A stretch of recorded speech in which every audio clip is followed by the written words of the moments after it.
So can you see the saints this morning?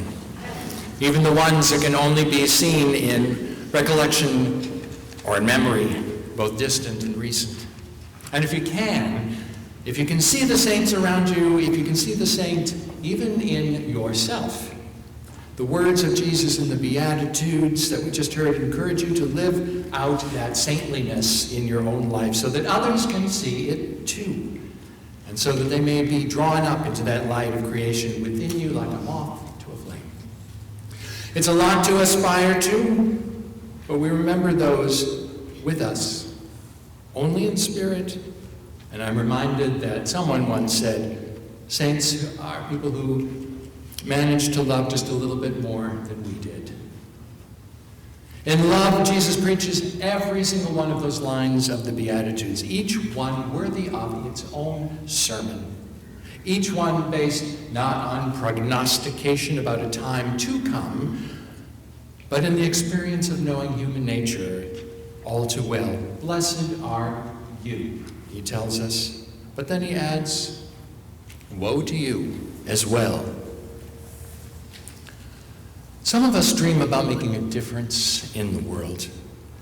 When I think of people in my own life who are now gone, who influenced society, or people who changed me, I wonder if they did not so much make a difference as they made the world a little different through their own dreams that were lived out in actions that may have just rippled out through the people that they touched. So today in church, we remember those people in our lives. We remember dear Drew, and we remember Townie, who just could not live without Drew. Constance, the loving, fun, loyal presence who brought energy wherever she was. Ed McCrory, Ed who moved to Texas and wrote to me about how much he loved this church. He did our directory for us one year, and so when he got to Texas, he said, I know how to do a directory, and he set to work doing the next church's one for them. Roz Manley was not the first trans person that I knew, but she was the first one that I really got to know and build a relationship with. And I was enriched by that relationship over the years. And I know that you're bringing your own names into this room with you today, and so do I. There are people who just live these lives of loving actions that just rippled outwards to make this world different, and they're here today. They're here in spirit to help us do the same thing. So during communion today, please bring those names, bring those people, walk them up to the table with you today, and if you choose, light a candle today to remember them. But as an emergent church author named Peter Rollins wrote, what if the church should be less concerned with creating saints than creating a world where we do not need saints? A world where people like Mother Teresa and Martin Luther King Jr., blessed as they are, would have nothing to do. Jesus preached and healed, not so much to make a difference in the world, but to make a different world. Not to make adjustments and accommodations in the existing order, but to throw out the existing order and to replace it with another, not merely, to borrow Bonhoeffer's phrase, to bind the wounds created by the crushing wheel, but to destroy the crushing wheel itself. An article in Homiletics magazine stated that Jesus came to redeem, and then they turned it around to say, how about came to redream this world? And then as Jesus redreamed disciples, we are to join in redreaming the landscape of our country, so pulled apart right now in our world, not to make a difference in the world, but to make the world different. And what can happen when one person who might appear to be wholly imperfect and broken, but at the same time a saint, an angel, a martyr, or holy person, maybe someone who's just like you or just like me, can dream dreams, can dream real dreams that then have an effect that ripples out to change this world. So many illustrations, I'm just choosing one today. William Lloyd Garrison was a well-known abolitionist in his day. Garrison was a Massachusetts newspaperman and an uncompromised foe of slavery. He tried to use only moral persuasion to bring about the end of what John Wesley called the greatest scourge on the face of this earth, that is slavery. But Garrison's cause was greatly unpopular, and as a result of his speaking and writing in support of abolition, he suffered violence at the hands of a Boston mob. He was imprisoned somewhere for 7 weeks, and he was repeatedly ridiculed.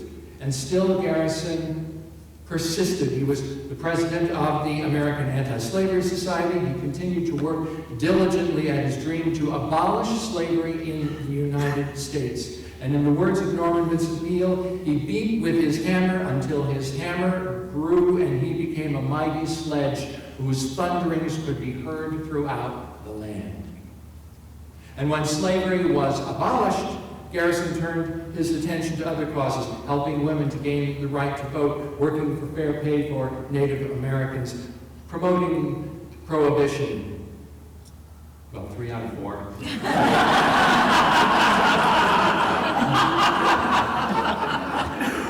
Can't be right all the time.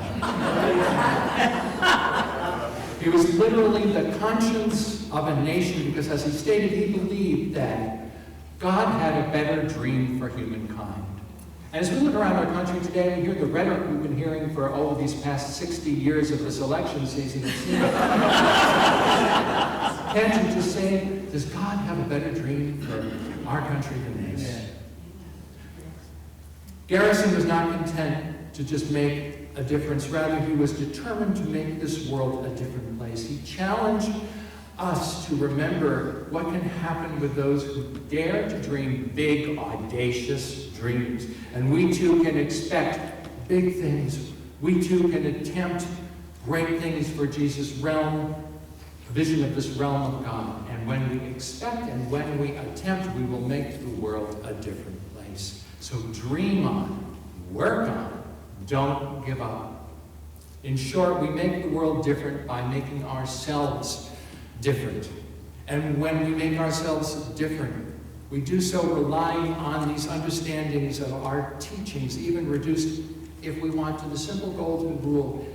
And we choose to respond compassionately to the human needs that are around us. We make ourselves different when, relying on insight, we see the face of Christ in that homeless woman who has come to the door last week. We see the face of Christ in the face of the 20% plus of children who go to bed hungry in this country every night. And woe to those who would allow it to be so, or even worse. So this young man came to my office and opened the door and he said, "I'm here for a blessing." They didn't teach us here for a blessing in the seminary. Language from whichever denomination you grew up in. I could eventually put it together. But I've been asked for prayers. I've been asked to sit and listen. Most of the time, I'm asked if there are ways that our church can help financially. But Raphael wanted a blessing. It's a very specific request, a specific blessing. And so I asked him to tell me about himself. He was on his own. His parents split. He didn't know where they were. He was not sure he really wanted to find them because his father had abused him. He was renting a room in South LA with a microwave oven, so he had no kitchen privileges. He wasn't eating healthily. He was driving for Uber. He was running on empty, literally, figuratively. He had stopped taking his meds because he couldn't afford them now. There were numerous issues running through his life, and I was already thinking of what the church could do. Maybe it could be a healthy meal, because he's eating processed foods in a microwave, or maybe it could be some gas for his car. But he indicated rather suddenly that no, he needs to be going. He needed, and what he wanted, was a blessing from someone. He wanted a blessing from someone who was on call to give blessings. And I realized I'm on call to give blessings because, you know, we're just like that.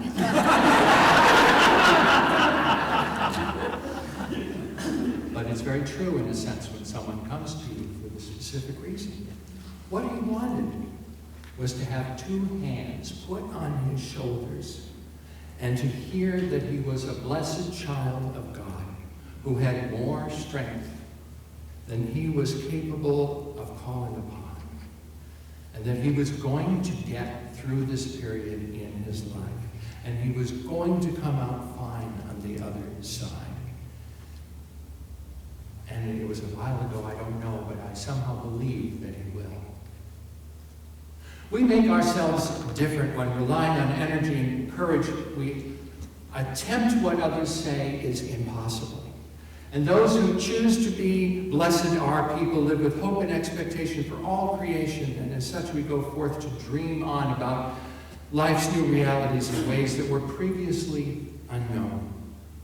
Because you see, all of us who are here today, all of us here this morning are saints of God, and I would add that it is high time, it is much time right now for us to live like the saints that we are. We have been joined to this body of Christ by being a part of a blessed community. We have shared and will share in this meal today that reminds us that we are a group of people gathered around his vision and his community. Barbara Brown Taylor once said that we are linked with him and with all the others who have gone on before us. We are children of a loving God, and we have a choice. We can live like the saints we are, or we can choose not to. It is really up to us. And this is why the Beatitudes are the selected gospel reading for All Saints' Day. Some people see it as a list. It's a glorified to-do list. And so let's all go and become poor in spirit. Let's all go and make some peace, or mourn a little, or, who's up for being meek and persecuted? I will. And so on. But if these beautiful sayings were a job description of some sort, who among us would even dare assume that we could be up to the tasks they lay out? It's impossible. None of us could do that. Few of us could even try.